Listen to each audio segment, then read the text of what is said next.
Shalom HCC Families, sesaat lagi Anda akan menyaksikan atau mendengarkan Saat Teduh edisi hari ini. Mari persiapkan hati dan pikiran saudara untuk bersungguh-sungguh mengambil waktu, berdoa, dan menyembah Tuhan bersama-sama. Kami berdoa lewat Saat Teduh ini, saudara dikuatkan dan saudara diubahkan lewat firman Tuhan yang luar biasa. Mari siapkan hati saudara dan selamat menyaksikan. Halo HCC Palu, ketemu lagi dengan saya di program Worship From Home edisi Saat Teduh. Saya berdoa semoga semuanya baik-baik di tengah masa-masa ini dan gak sabar banget saya pengen bisa kesana lagi ketemu dengan keluarga HCC semua.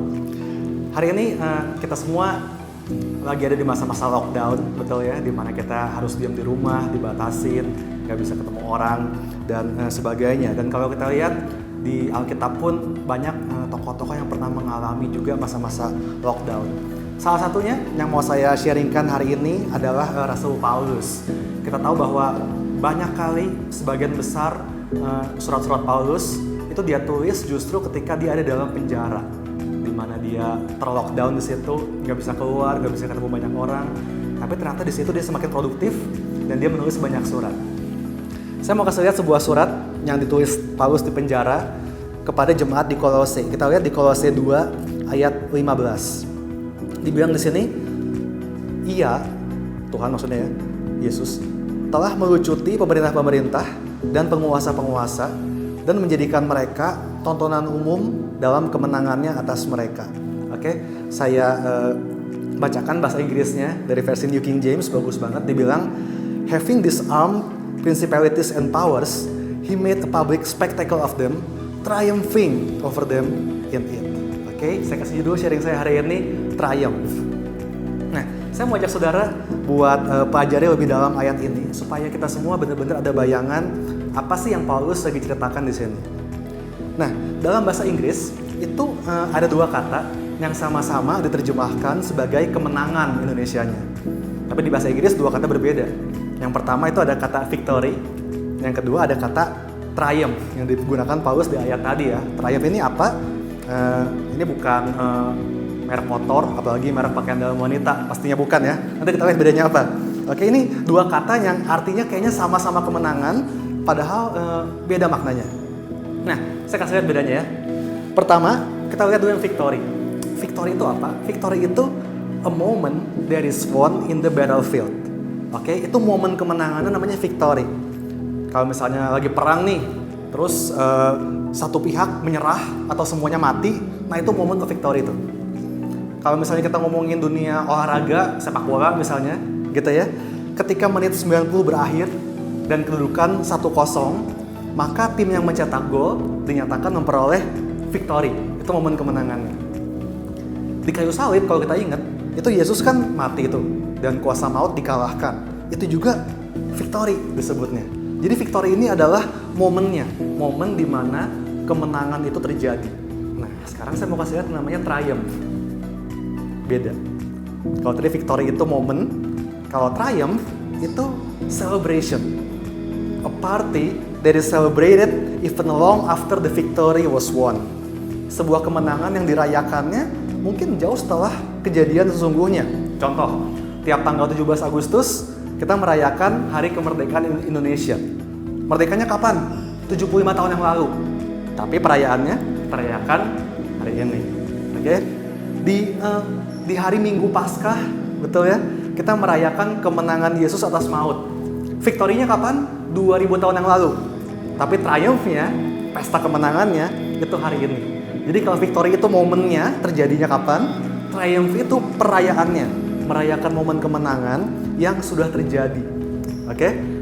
Sedikit cerita, kata triumph itu berasal dari kata triumphus, dan ini adalah istilah perayaan kemenangan yang dilakukan oleh bangsa Romawi pada zaman dahulu. Jadi ini adalah pesta kemenangan sekaligus penghargaan tertinggi yang diberikan kepada jenderal yang benar-benar berjasa meraih kemenangan besar. Gak semua kemenangan bakal dihadiahi sama triumph ini. Betul-betul hanya kemenangan yang luar biasa, yang signifikan. Beberapa jenderal besar yang pernah memperoleh penghargaan ini, diantaranya ada Romulus, Pompei, dan Julius Caesar. Nah, jadi prosesinya, saudara kita bisa baca di internet juga banyak. Si jenderal yang berjasa ini, dia akan dipakaikan jubah warna ungu, emas, dipakaikan mahkota, dipakaiin sepatu merah, dan dia bakal naik kereta megah yang ditarik oleh 4 ekor kuda. Nah, dia bakal memasuki kota dan lalu berkeliling. Nah, jenderal musuh yang kalah itu bakal ditelanjangi, lalu diikat, lalu jalan di depan. Oke, jadi jenderal musuh jalan di depan, telanjang, diikat. Lalu di belakangnya ada perwira yang kalah, semuanya diikat. Lalu di belakangnya lagi ada barang-barang rampasan perang, ditambah juga hewan-hewan dari daerah taklukan. Ini pokoknya semua dipertontonkan. Nah, baru kemudian di belakangnya tadi si jenderal pemenang naik kereta kuda. Nah, ini arak-arakan ini akan berkeliling bisa 2-3 hari, dan di sepanjang jalan rakyat bakal bersorak mengeluh-elukan si jenderal pemenang tadi. Intinya ini supaya kabar kemenangan ini tersiar di seluruh negeri dan si jenderal menjadi termasyhur. Nah, itulah yang namanya triumph. Nah, tadi apa kata yang Paulus gunakan di ayat di Kolose? Triumph. Kita ada bayangan ya, dapat bayangan ya, apa yang Paulus bicarakan. Ia menceritakan perayaan kemenangan Yesus di kayu salib. Di kayu salib kan kuasa maut dikalahkan, kuasa kemiskinan dikalahkan, kuasa sakit penyakit dikalahkan, dan iblis diikat, dipermalukan di hadapan seluruh bumi. Itulah sebabnya Paulus menggunakan kata triumph, because it's a party, kemenangan yang sudah terjadi. Padahal dia di penjara loh. Nah, pertanyaan berikutnya, di mana posisi kita sebagai orang Kristen dalam pesta kemenangan ini? Di pinggir jalan kah? Kita ngasih tepuk tangan gitu ya buat rombongan yang lewat? No. Ingat bahwa Yesus adalah kepala dan kita gereja Tuhan adalah tubuh Kristus. Betul? Artinya, waktu Yesus lagi diarak naik kereta kemenangan itu, kita ada di mana? Kita ada di atas kereta yang sama. Kita nggak sekedar lagi merayakan kemenangan orang lain, kita merayakan kemenangan diri sendiri juga. Kita pun mengalami triumph itu, diarak bersama-sama dengan Yesus. Luar biasa ya, so ini pesta kemenangan kita. Di Kisah Rasul 16, ada kisah ketika di penjara juga, Paulus bersama Silas, mereka di penjara karena mengabarkan Injil. Jadi nggak cuma lockdown di penjara doang, bahkan kaki mereka dibelenggu supaya mereka nggak bisa jalan-jalan. Dan kebayang, dalam situasi seperti itu, apa yang dilakukan Paulus? Dia melirik ke Silas dan bilang, "Bro, let's get the party started." Ayo kita mulai pestanya. Dan mereka mulai menyanyikan lagu-lagu kemenangan dan memuji Tuhan. Wah, mereka berteriak, bersorak-sorai di penjara waktu itu. Sehingga malaikat-malaikat di surga ikut menari, loncat-loncat di surga, dan hentakannya sampai ke bumi, bikin gempa bumi. Sehingga semua belenggu mereka dipatahkan dan pintu penjara terbuka waktu itu. Wow. So, kunci untuk kita di tengah masa lockdown ini adalah saat kita memutuskan untuk tetap memuji Tuhan. Kalau keadaan lagi baik, muji Tuhan gampang banget. Tapi kalau di tengah krisis ini, kita tetap memutuskan, oke, saya memuji Tuhan, kita tetap berpesta. Itulah kemenangan kita. Remember, jangan lupa, it's a triumph. Kita nggak lagi berdoa minta kemenangan, no. Kita merayakan kemenangan yang sudah Yesus kasih 2000 tahun yang lalu di kayu salib. Atas sakit penyakit, atas kemiskinan. Kemenangan udah Tuhan kasih. Kita percaya bahwa virus udah dikalahkan. Kesulitan ekonomi udah dikalahkan. And we celebrate it. We throw a party for it. Oke? Mari kita berpesta.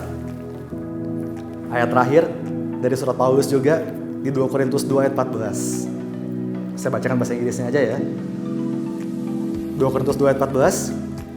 Now thanks to God who always leads us in triumph in Christ, and through us diffuses the fragrance of His knowledge in every place. Bahasa Indonesia saya baca juga deh. Syukur bagi Allah yang dalam Kristus selalu membawa kami di jalan kemenangannya. Dengan perantaraan kami, Ia menyebarkan keharuman, pengenalan akan Dia di mana-mana. Perhatikan kata selalu, always. It's not just a one-time party. With God, it's always a party. Every day is a party. Dalam setiap keadaan, kita bisa tetap berpesta dan memuji Tuhan. Because we have won. Because it's a triumph. Amin. Amin. I think ini sikap yang perlu kita miliki di tengah krisis ini biar menjadi pesta kemenangan kita. Mari kita berdoa. Bapak, terima kasih buat firman Tuhan hari ini. Hari ini kami mengklaim kemenangan yang udah Tuhan kasih buat kami 2000 tahun yang lalu di kayu salib. Kemenangan atas setiap sakit penyakit, atas setiap virus. kemenangan atas setiap masalah finansial, problem ekonomi. Kami tahu semuanya gak berkuasa atas kami, semuanya udah dikalahkan, iblis diikat, dipermalukan di depan seluruh dunia. So hari ini kami punya banyak alasan buat celebrate, buat merayakan pesta kemenangan ini. Kami gak berdoa buat sesuatu yang belum terjadi. Kami mengucap syukur, kami memuji Tuhan buat sesuatu yang sudah terjadi. Kemenangan yang udah Tuhan kasih buat kami. Terima kasih Bapa, di masa-masa ini kami gak akan bersungut-sungut, kami gak akan banyak komplain. Kami mau bernyanyi, kami mau bersorak, memuji Tuhan. Karena kami tahu it's a triumph. With God, every day it's a party. Tiap hari kami berpesta bersama dengan Tuhan, merayakan kemenangan. Dan disitulah nama Tuhan dipermuliakan dan iblis dipermalukan. Terima kasih Tuhan Yesus buat hari ini. Kami mengucap syukur, kami mengasihi-Mu. Dalam nama Yesus kami sudah berdoa. Amin. Amin ACC. So remember, setiap harinya putuskan buat bersuka cita, putuskan buat memuji Tuhan, dan berpesta tiap hari, bersorak-sorai, tersenyum, kasih senyum buat orang-orang lain, dan selalu bersikap positif. Oke? Saya nggak sabar untuk ketemu dengan saudara setelah corona ini, datang ke Palu, dan kita bisa pesta sama-sama, fellowship sama-sama lagi. God bless you all, Tuhan berkati, sampai ketemu. Terima kasih Anda telah menyaksikan Worship from Home edisi Saat Teduh. Kami berdoa saudara diberkati dan dikuatkan lewat edisi Saat Teduh kali ini. Sampai berjumpa di konten online Worship from Home berikutnya. Tuhan Yesus memberkati.